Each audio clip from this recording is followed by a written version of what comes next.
Hello, my name is Samantha Herrera and today I'm going to present to you my final evidence of doing business in the Americas, specifically talking about LATAM Airlines Group.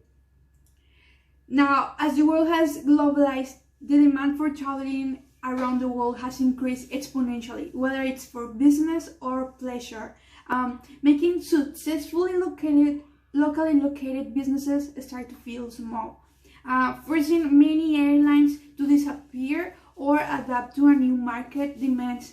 They're starting to sell into larger companies, or as in this case, merge. But first of all, let's talk about a little bit of history of LATAM Airlines. Back in 2011, when Chile's LANS and Brazil's TAMS Airlines signed trade arrangement related to the business combination between both companies. But it wasn't until 2012 when LATAM Airlines Group was born. This will create a bold new flagship intended to showcase the best of the region to the world.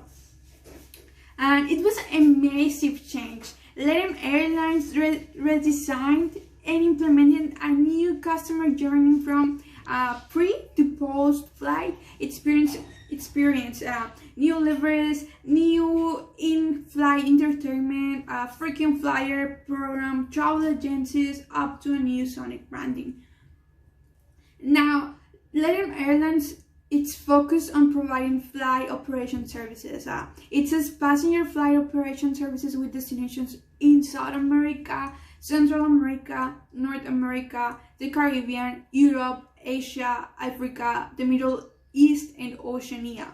Although LATAM Airlines does not manufacture its service aircraft, their planes, it has an air fleet consisting of more than 328 planes that perform different flights to different destinations with different weight or passenger capacities, because they also have the service of for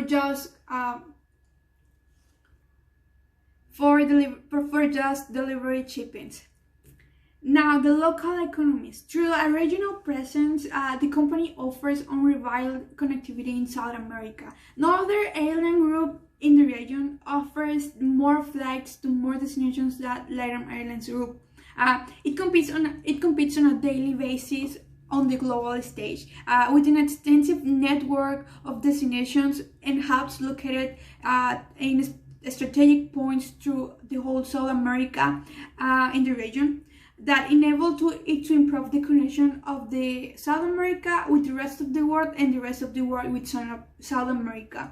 They have hubs in Chile, Argentina, Brazil, Peru, Colombia, and Paraguay and Ecuador. Now, financially speaking, the two financially solid companies became one when the integration of LATAM happens. It uniting two financially solid companies and bringing the best of each company to the new company. Out of this merge, the company received an important position in the global market, generating synergies and cost efficiencies to allow the company to continue growing and providing greater benefits to the region. So this merge gave them a name in the global market, gave them a position in the global market, not just in South America, but in the rest of the world. Now, because of COVID-19 and the global pandemic, LATAM is seeking bankruptcy protection in order to survive to this wave of crisis. Now, because we are humans at the end of the day, and we cannot predict everything that will happen in the future, the company, in order to survive, is looking for a protection from the United States so they can allow the payments to the employees and all of their debts.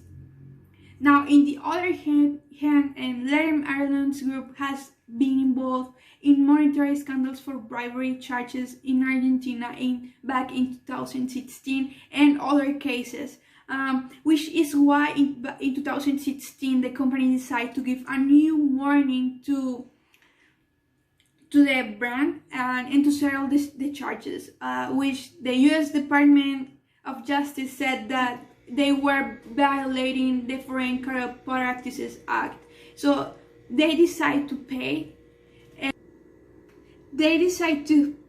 well, not decide, but they had to pay 12.8 million US dollars to the Department of Justice and 9.4 million dollars, and plus including interest to the U.S. Securities and Exchange Commission in order to have a new beginning for the company, for the brand, and a clean name. Now, as a result, the company decided to publish its financial statement year after year in order to validate its transparency. Now, talking a little bit more about politics, Latam is highly exposed to situations that led to acts of corruption. They actually said back in 2018 that as multinational airline group of companies which operates in a highly regulated environment regularly deals with government officials or is often a stakeholder in administrative procedures inherent to acts of state administration. So that's why they are constantly exposed to these kind of situations that lead them to create new laws and regulations that prevent money laundering, financing terrorism, and receiving stolen goods and bribery. They call this the anti-corruption laws. Now, as a result of these laws, the company decided to change their culture.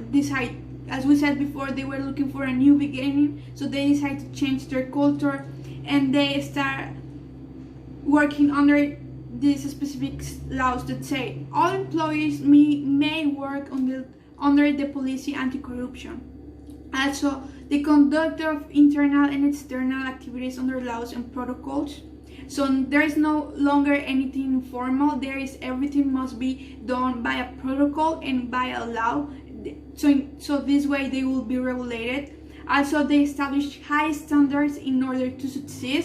And so if you can work under these high standards, then you can work in Latam Airlines, because they believe that success is the key of everything. Because they believe high standards is the key of success. They also stipulate professional ethics in the performance and development of every activity. Now, without a doubt, when it comes to multinational companies such as the size of Latam Airlines Group, there are too many factors that have the power to directly affect the organization, either positively or negatively, driving them to success or to failure. Thankful, Latam Airlines Group understood that the importance of having transparency and control of everything by applying new rules and anti-corruption policies, which directly affects the entire structure and workplace of the company, from those who are in initial positions to those who are leading the company. Now, to finish, I would like to say a word to remember that Mr. Thomas Edison said before. I have not failed, I have just found 10,000 ways that won't work. Thank you so much. This is my final presentation.